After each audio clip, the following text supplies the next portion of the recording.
Hi Harrison Park, it's me, Cynthia Kiefer, and I'm joining in with the Bedtime Stories. So I have a pretty long book if you need to go get anything and settle in, but I chose this book because it was one of my favorites when my son was little. This is his room, themed after the book, Amos and Boris, and it's a reminder that no matter how small you are, you can always help. And right now, a lot of people are in need of help. And so be there for your parents, be there for each other, we'll be there as a community.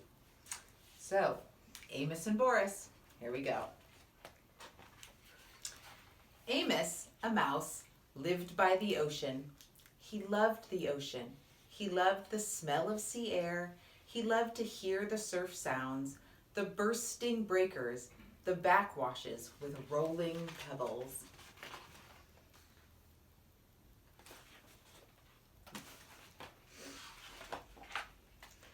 He thought a lot about the ocean, and he wondered about the faraway places on the other side of the water.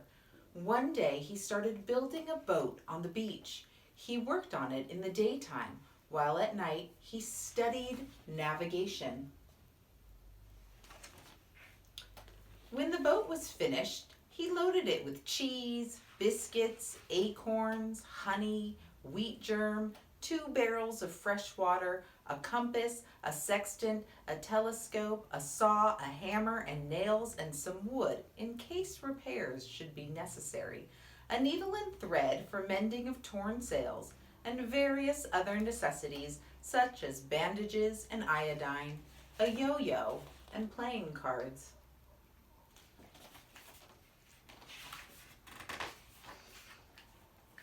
On the 6th of September, with a very calm sea, he waited till the high tide had almost reached his boat. Then, using his most savage strength, he just managed to push the boat into the water, climb on board, and set sail. The Rodent, for that was the boat's name, proved to be very well made and very well suited to the sea. And Amos, after one miserable day of seasickness, proved to be a natural sailor, very well suited to the ship. He was enjoying his trip immensely. It was beautiful weather. Day and night he moved up and down on the waves as big as mountains, and he was full of wonder, full of enterprise, and full of love for life.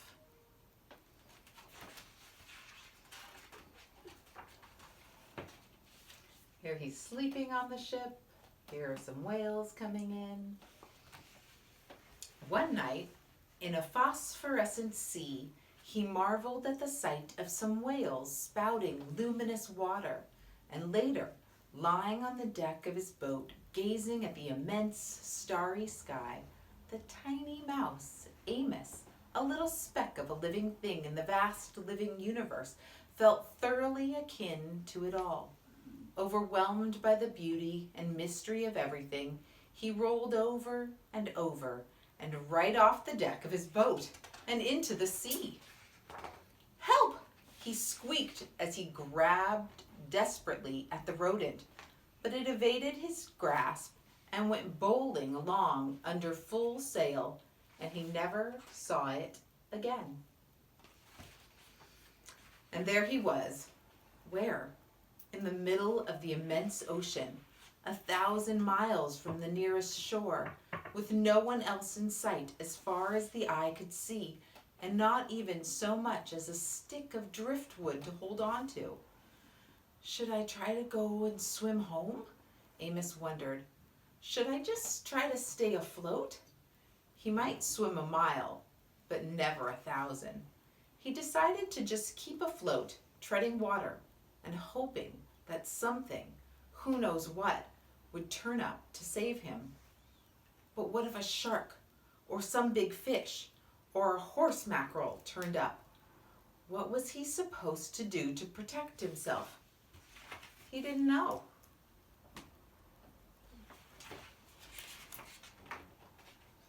Morning came, as it always does. He was getting terribly tired. He was a very small, very cold, very wet, and worried mouse. There was still nothing in sight but the empty sea. Then, as if things weren't bad enough, it began to rain. At last the rain stopped, and the noonday sun gave him a bit of cheer and warmth in the vast loneliness. But his strength was giving out. He began to wonder what it would be like to drown. Would it take very long? Would it feel just awful? Would his soul go to heaven? Would there be other mice there? As he was asking himself these dreadful questions, a head, a huge head, burst through the surface of the water and loomed up over him.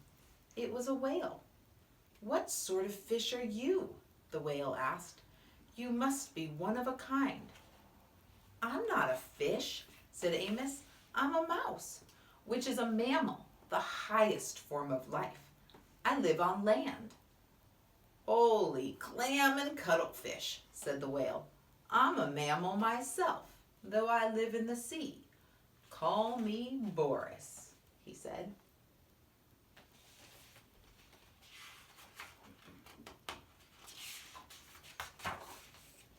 Amos introduced himself and told Boris how he came to be there in the middle of the ocean. The whale said he would be happy to take Amos to the ivory coast of Africa, where he happened to be headed anyway, to attend a meeting of whales from all the 7 seas. But Amos said he'd had enough adventure to last him a while. He only wanted to get back home and hoped the whale wouldn't mind going out of his way to take him there. "Not only would I not mind," said Boris, "I would consider it a privilege. What other whale in all the world ever had the chance to get to know such a strange creature as you? Please climb aboard." And Amos got on Boris's back. "Are you sure you're a mammal?" Amos asked. "You smell more like a fish." Then Boris, the whale, went swimming along with Amos, the mouse, on his back.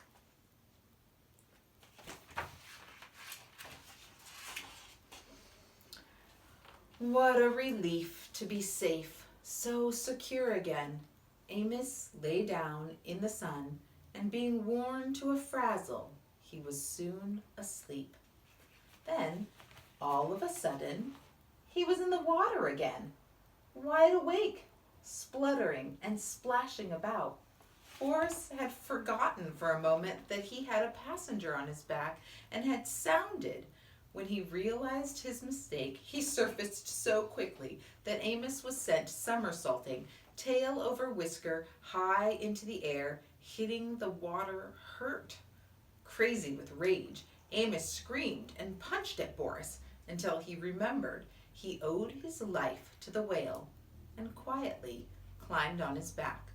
From then on, whenever Boris wanted to sound, he warned Amos in advance and got his okay, and whenever he sounded, Amos took a swim.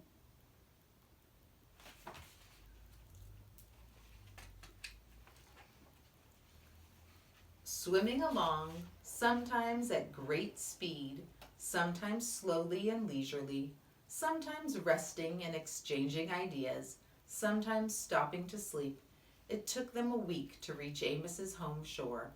During that time, they developed a deep admiration for one another. Boris admired the delicacy, the quivering daintiness, the light touch, the small voice, the gem-like radiance of the mouse. Amos admired the bulk, the grandeur, the power, the purpose, the rich voice, and the abounding friendliness of the whale. They became the closest possible friends. They told each other about their lives, their ambitions. They shared their deepest secrets with each other. The whale was very curious about life on land and was sorry that he could never experience it. Amos was fascinated by the whale's account of what went on deep under the sea. Amos sometimes enjoyed running up and down on the whale's back for exercise. When he was hungry, he ate plankton. The only thing he missed was fresh, unsalty water.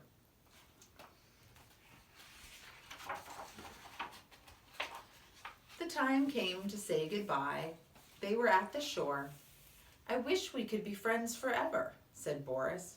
"We will be friends forever, but we can't be together. You must live on land, and I must live at sea. I'll never forget you, though." "And you can be sure I'll never forget you," said Amos. "I will always be grateful to you for saving my life, and I want you to remember that if you ever need my help, I'd be more than glad to give it." How he could ever possibly help Boris, Amos didn't know, but he knew how willing he was. The whale couldn't take Amos all the way into the land.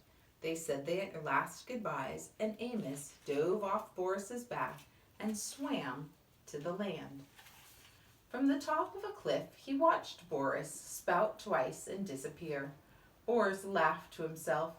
How could the little mouse ever help me? Little as he is, he's all heart. I love him. I'll miss him terribly.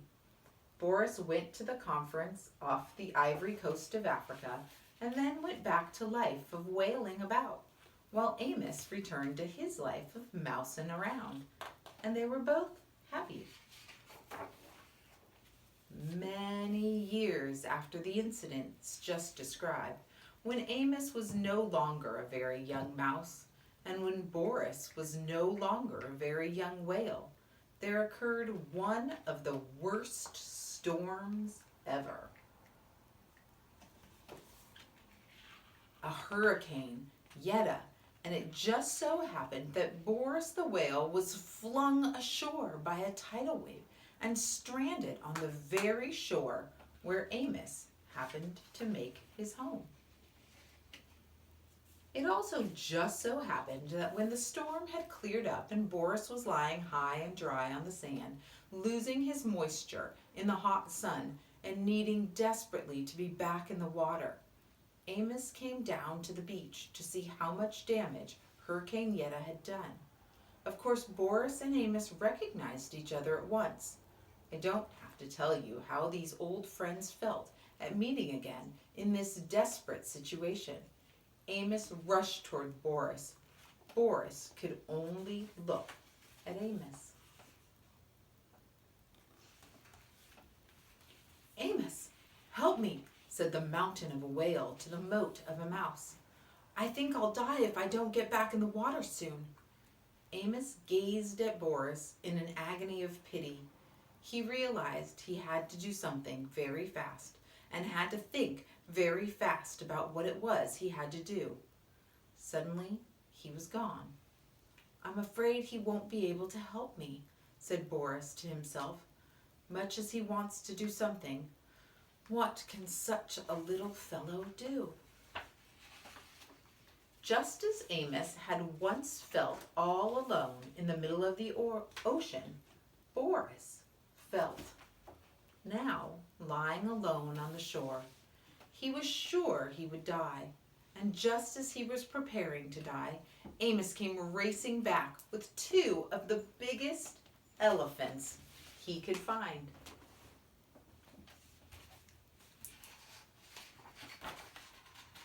Without wasting time, these two good-hearted elephants got to pushing with all their might as Boris's huge body until he began turning over, breaded with sand and rolling down toward the sea. Amos, standing on the head of one of the elephants, yelled instructions, but no one heard him. In a few minutes, Boris was already in the water, with waves washing at him, and he was feeling the wonderful wetness. You have to be out of the sea, really, to know how good it is to be in it, he thought. That is, if you're a whale. Soon he was able to wiggle and wriggle deeper into the water.